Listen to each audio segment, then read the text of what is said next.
Hello everyone! Today I will show you how to mount the overlock to the desk. The video was requested in a comment, so thanks for the idea. I don't know how to pronounce your name, but don't judge me, I bet you can't pronounce mine too. Wanna try? You have 10 seconds. My name is... Read it out loud. 5 seconds left.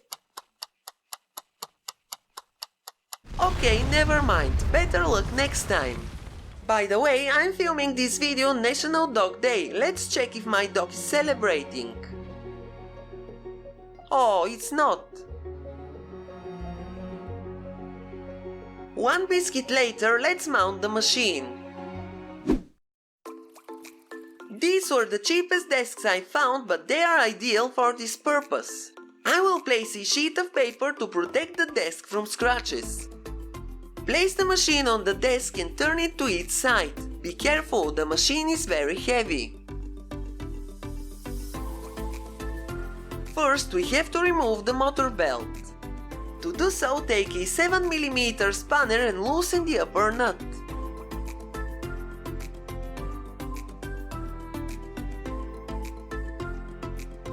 Slightly tilt the motor and remove the belt.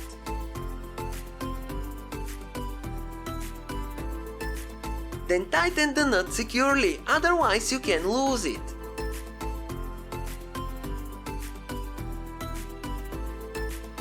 Take a Phillips head screwdriver and remove the bolt at the bottom. It keeps the tray attached to the machine.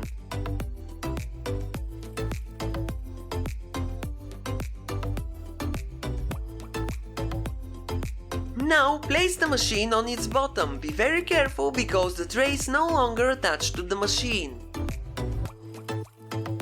Lift and remove the machine. The tray must remain on the desk. Place the tray on the desk where you are going to mount the machine and align it.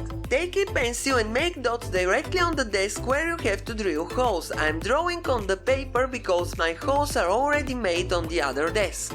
In front of the stand you can make a big hole if you want to mount a clothes chute. I will draw the hole in a minute. Now I am marking the 4 holes which are in the tray. If you want to be able to lift the presser foot with a pedal, place the machine into the tray. Basically you can lift it using this small lever.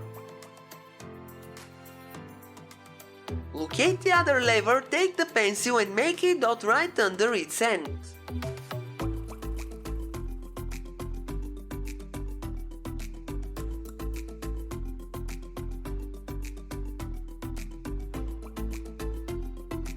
Now remove the machine again. I realized that you can't see anything, so now I will do it again using a Sharpie. You have to draw the outlines and the dots directly onto the desk, so use a pencil. I am drawing with a Sharpie just for the demonstration. In the end you will be able to remove the leftover pencil marks very easily. It should look like this. The tray should be mounted to the desk with 3 screws. I won't drill holes for them. We need to drill 2 holes, one in the center to mount the machine to the tray and the other behind the tray for the second pedal.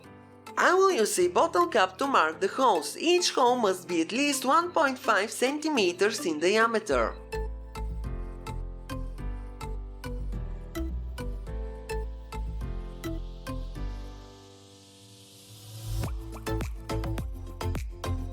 I will use a ruler to make the hole for the clothes chute. You can shape the hole as you like. I want mine to have round corners.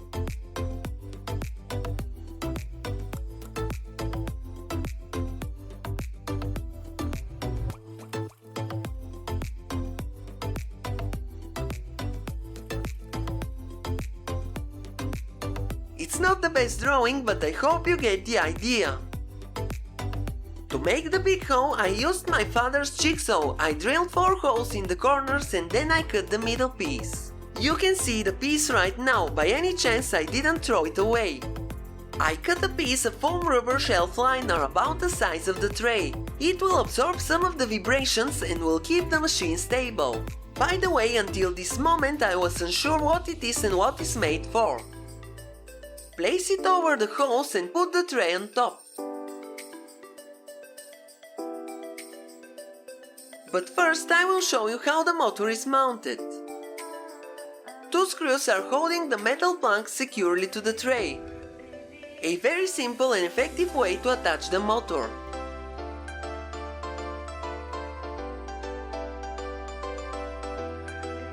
Now place the tray and align it with the hose on the desk. Take the screws, put them in the hose and tighten them securely.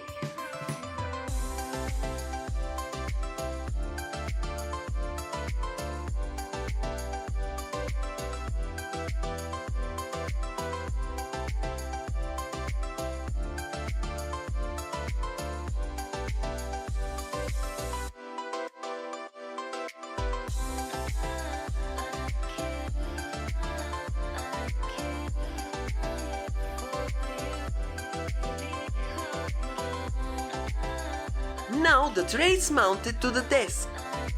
Take the machine and place it into the tray. Insert the bolt into the hole, take the screwdriver and tighten it to attach the machine to the tray.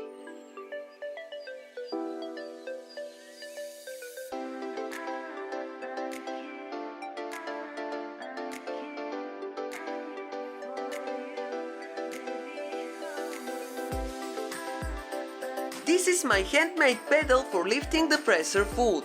It's made by a piece of a wooden board with a padlock ring screwed on its top. Then a keychain ring is attached to it, followed by a 1 meter long thin metal chain. Now you will see how it's working. The chain is attached to a spring which is screwed to the desk. The spring is returning the pedal and it's holding it raised. If you don't have a spring attached, the presser foot may be raised all the time from the weight of the pedal and the metal chain. The end of the chain goes through the second hole.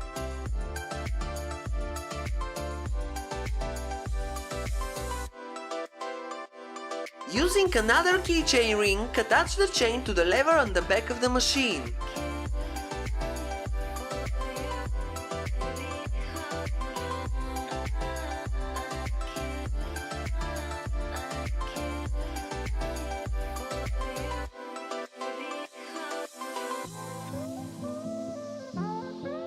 Now you can see it in action.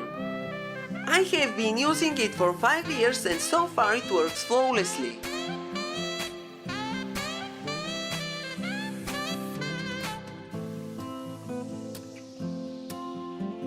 Now loosen the top nut.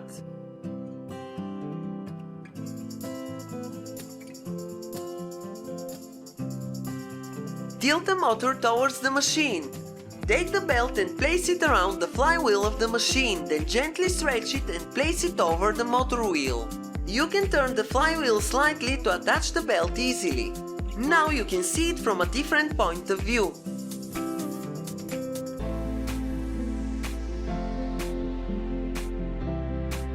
Push the motor towards the back of the machine to stretch the belt and use your other hand to tighten the nut.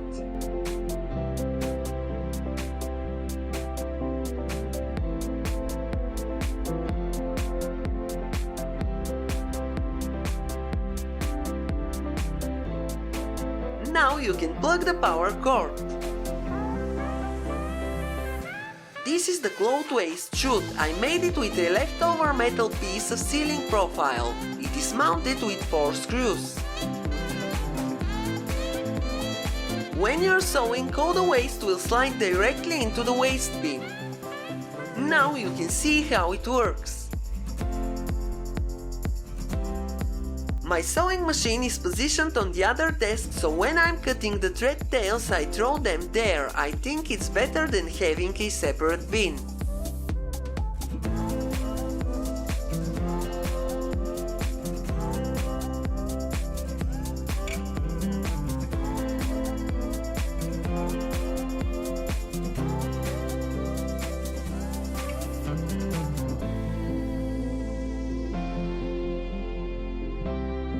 Also, when I'm cleaning the machine, all the dust is falling on the slide, and when I start sewing again, it goes in the bin.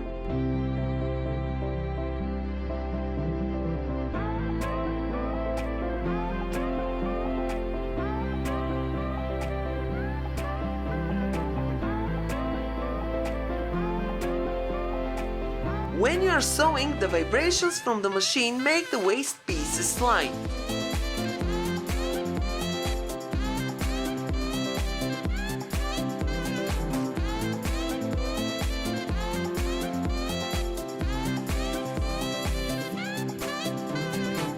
That's all for today. I hope the video was useful.